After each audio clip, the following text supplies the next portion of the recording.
দাস হত্যাকাণ্ড, প্রধান আসামির জামিনে স্তম্ভিত বিশ্ব বিবেক।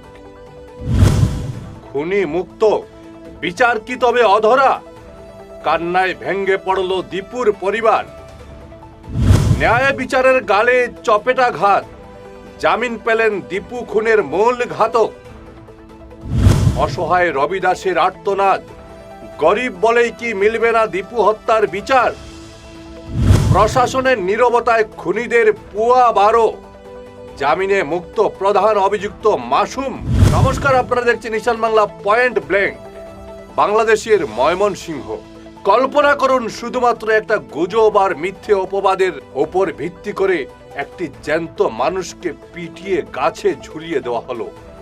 আর তারপর তার শরীরের প্রতিটি কোষে ধরিয়ে দেওয়া হলো আগুন।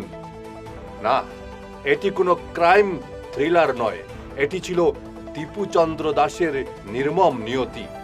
আজ সেই পোড়া ছাই থেকে এক ভয়ঙ্কর প্রশ্ন ধেয়ে আসছে, বাংলাদেশের মাটিতে কি তবে হিন্দুদের জীবনের কি কোনো দাম নেই? যে মামলার প্রধান আসামি নিজের মুখে খুনের কথা কবুল করেছিল, আজ সে বুক ফুলিয়ে জেল থেকে বেরিয়ে আসছে। 1 বছরের জামিন পেয়ে গেছে প্রধান ঘাতক মোহাম্মদ মাসুম খালাসি। আজ এই খবর শুনে পুরো বিশ্ব স্তম্ভিত। আর আমি ভারত থেকে দাঁড়িয়ে প্রশ্ন করছি, এই কি আপনাদের ইনসাফ?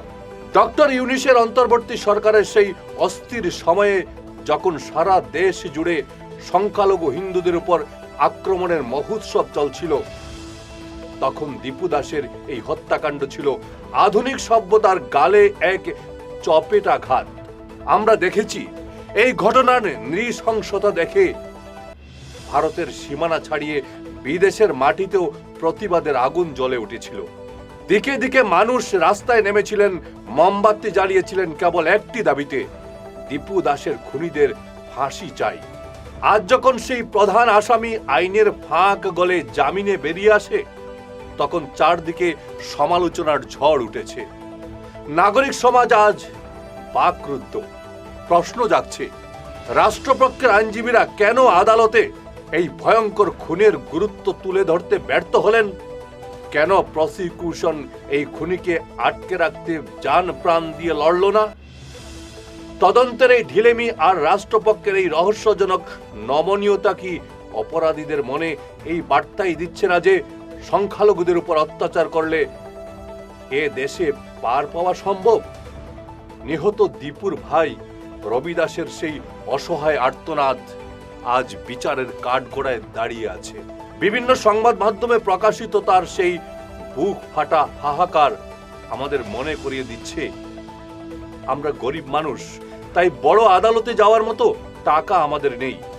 আজ আমি প্রশাসনের কাছে জানতে চাই, ন্যায় বিচার কি তবে কেবল বিত্তশালীদের একচেটিয়া অধিকার? দীপুর মতো একজন সাধারণ শ্রমিকের রক্তের কি কোনো মূল্য নেই? রাষ্ট্রপক্ষের এই নির্লজ্জ উদাসীনতা অপরাধীদের জন্য আজ অভয়ারণ্য তৈরি করে দিচ্ছে। বাংলাদেশের আজ এই অবস্থা। আমরা আশা করি বাংলাদেশের সুপ্রিম কোর্টের আপিল বিভাগ এই জামিনের বিষয়টি পুনরায় খতিয়ে দেখবে। দীপু দাসের সেই পুড়ে যাওয়া শরীরের নীরব যন্ত্রণা যেন বিচারহীনতার ধুলোয় মিশে না যায়।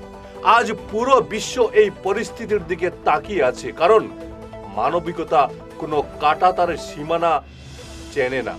যদি আজ এই খুনিরা পার পেয়ে যায়, তবে মনে রাখবেন, আইনের প্রতি সাধারণ মানুষের শেষ আস্থাটুকু ওই চিতার আগুনেই পুড়ে ছাই হয়ে যাবে।